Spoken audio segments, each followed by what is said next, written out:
Begin the interview with a friendly voice, a companion unobtrusive. Well, I am your friendly voice, but unfortunately you won't hear me on this interview. This interview was granted to us by Chris Yandick of cyinterview.com back in 2006. He wanted it to get some airplay. He ran a couple different sites at the time. I think it was the sportsinterview.com. And he wanted the wrestling one to get listened to, so he gave it to us to promote. This is that interview. I hope you guys enjoy it. H, welcome back. Hope you're doing well. Thank you very much. I'm doing great. How about yourself? I'm doing pretty good. Did you always want to get back into films after you retired from full-time wrestling? You know what? It really wasn't something that I really thought about. You know, when I did Blade, I had an offer to do more. I was offered a 3-picture deal with New Line that I turned down because acting really was never for me the end goal. You know, I enjoyed being in WWE. I wanted to be a wrestler. That's what I got in it for. And that's what I loved. And it just happened that, you know, however many years later, the opportunity to make, you know, Chaperone and Inside Out came up. The timing was right. I was going to have some time off. And, you know, it just all the stars aligned for me to do the 2 movies. You know, it's not something where even now, like as these 2 movies come out, where I'm saying like, you know, where's my next project, guys? What's my next film? You know, I have nothing.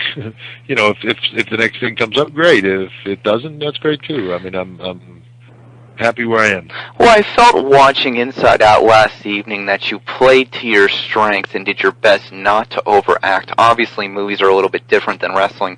But do you think my assessment of how you played this role is correct? Yeah, I mean, I think that's the biggest challenge for any of our guys when we get into movies is, you know, we're what we do is theater, you know, and in theater you're playing to a much larger environment. You're playing to the masses that are in front of you at that moment. And you know, one of the directors that I worked with, actually Stephen Herrick on Chaperone, we were shooting a scene one day, and he was like, "This is a really subtle scene. I don't even want you to do anything. I just want you to think it, and it'll come out on camera," you know. And it really made me think, like, God, it's that tight to you. You really have to tone everything so far down because just, you know, the littlest, slightest nuance in your face creates an emotion that if you try to do that emotion, you're going to way overdo it, you know, and I think you need to, that's the biggest challenge, I think, for all of us, making that transition from, you know, the WWE to a film is to try not to overact, you know. Hold down the charisma, which is the opposite message that you're given when you're in professional wrestling. Exactly. Everything in our business is, you know, be larger than life, be big, be huge, you know, be something that they want to pay to see. And then, you know, when you're making the movie, you want it to be as real as possible. You might not have a project wish list, as you say, but is there one actor you would love to work with, just one time? God, you know, I don't really know, you know, to say one. Okay, give me a few then. Give me a few.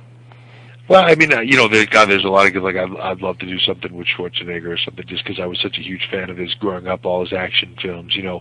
But then there's guys like Robert Downey or, you know, Russell Crowe that you just, you know, everything they do is phenomenal and you just think how great it would be to work with them. But, you know, for me on Inside Out, getting to work with a guy like Michael Rappaport, very, very talented, Parker Posey, who's just unbelievably talented, Bruce Dern, I mean, God, he's a legend in the business, you know, I mean, it's just learning experiences that you just can't, you can't put a price on that. I mean, it's a huge learning experience.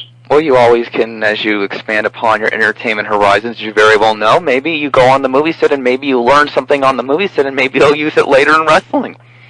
Oh, trust me, without a doubt. I mean, I think the both are very applicable to each other. And, I mean, the subtlety that you learn in making the film and in the Hollywood-esque role, I think makes you a better performer in WWE because it makes you more grounded and real. You know, there's a point in time, especially the more over you get as a character, where you can tone yourself down because you are, you know, when you get to be the like if you're a John Cena, you can tone down your emotions somewhat because they know him so well. They know the little things that he does, and a small expression on him can get a huge reaction. So it's you're constantly evolving, and I think they're definitely applicable to each other. Think we'll ever see a movie maybe with one of your colleagues who's also in movies, maybe The Rock, maybe Cena, maybe Austin, maybe you guys will ever work together? Have you guys ever talked about working together? You know what? We've never spoke about it. I mean, I think it would be a lot of fun. I mean, the one colleague I'd love to do a comedy with Sean. I think we'd be great. I mean, I think Sean and I have the same mentality, and to do a buddy comedy with Sean, I think we'd knock it out of the park. I think there's a lot of wrestling fans who have these thoughts about the good old days from the 90s to the middle of the 2000s when pro wrestling had arguably one of the greatest cast of stars, including yourself, and the ratings got in the 7s. Do you think that wrestling can ever get back to that point, or was that a once-in-a-lifetime run of ratings, creative, and where just everything worked creatively, ratings-wise, and just you guys had the audience of the world? Listen, I come from a time in the business when I started in the WWE, we were working junior high schools and they were half full. Yep, absolutely. Okay? And business was down, and literally we used to all talk. Imagine if it could ever get anywhere close to being as big as it was in the 80s. Imagine that. Oh my God, like we couldn't even imagine that. You know what I'm saying? Like we were talking, even if it got anywhere close to that, holy cow, would that be phenomenal? Thinking it would never get that big again. Then, flash forward, whatever, 5 years, 6 years, and, to your point, we're on this incredible, I mean, we're doing every major arena in the U.S. It's selling out without, even thinking about it. We're doing 7s on TV. I mean, I know there were segments, I remember, segments doing like an 8-4 for an individual segment. I mean, just ungodly ratings. Do I think it can never get that big again? History can repeat. I say without a doubt, I think it can be even bigger. The business is cyclical, as you very well know. Yeah, I don't know that cyclical is the right term, but I just think, peaks and valleys. I mean, everything ebbs and flows. Listen, baseball was dying. And then all of a sudden, McGuire and Sammy Sosa started smacking home runs, and all of a sudden, baseball was the hottest thing in the world again. Stuff happens. Bands are dead, and then they put out a new album, and they're the biggest band on the planet again. What tomorrow brings, no one knows.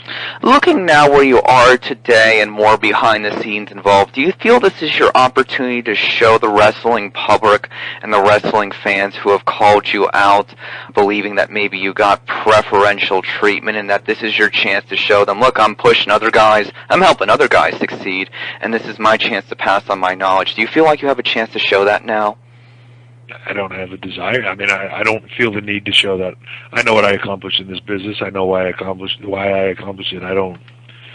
Critics and what people say about, this or that, or, my marriage or any of that stuff is crap. It mostly started by people that are either jealous or angry that they failed, where other people succeeded. I mean, that's a common...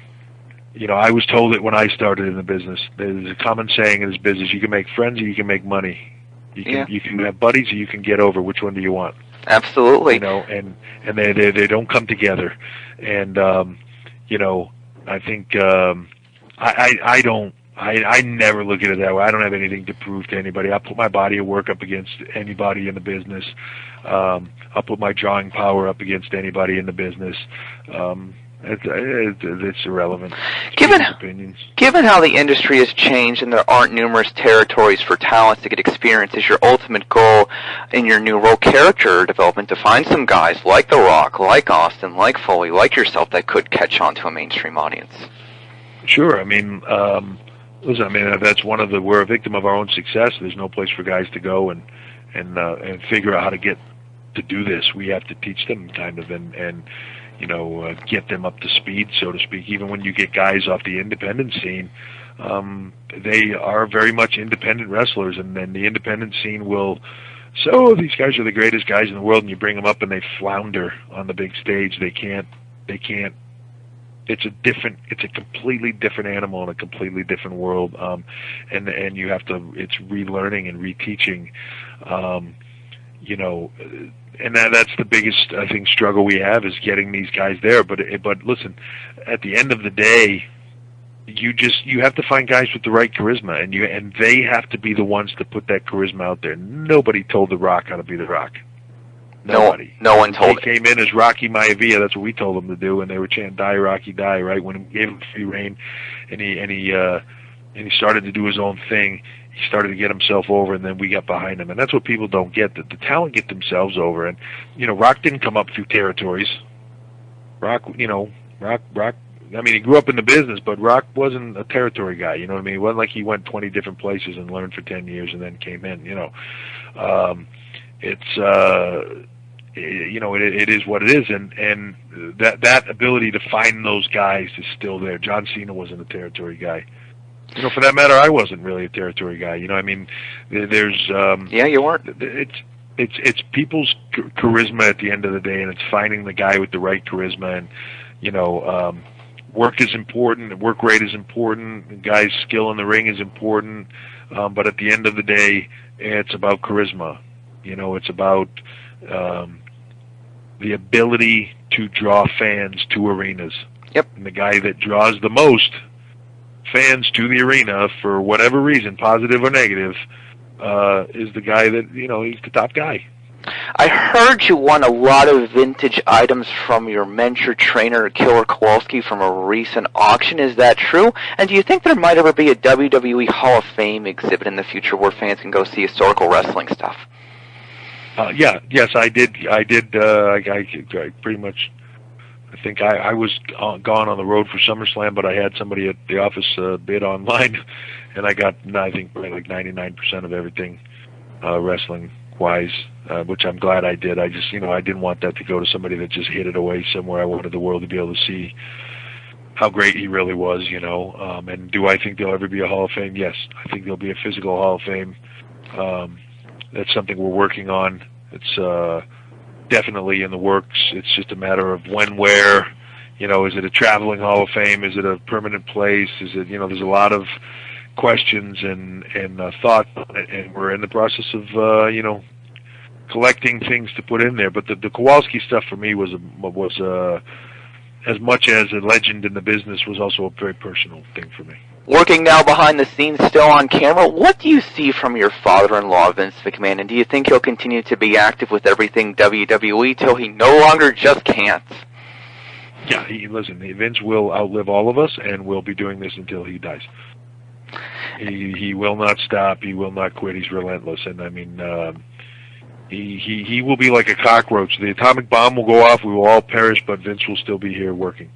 And what have you learned working next to him now in this creative role of yours, and what you're doing behind the scenes? I would have to give you a list a mile long. Give me two things. He created this business. He knows more than he's forgotten more than everybody else combined know. There you go. There you go. Of course, your mother-in-law ran a very serious campaign for senator in Connecticut, but with what's going on in Washington today, let me finish this. Have politics and professional wrestling gone frighteningly similar? What I mean is I just look about all this over-the-top rhetoric. Politicians speak at rallies and they shout something out like Michelle Bachmann saying, we can bring gas down to $2, or politicians attacking other politicians like a heel talking to a face, for example, or vice versa. There's a lot of things spewed out by politicians, even if they're not true. Yeah. Have politics and professional wrestling become frighteningly similar?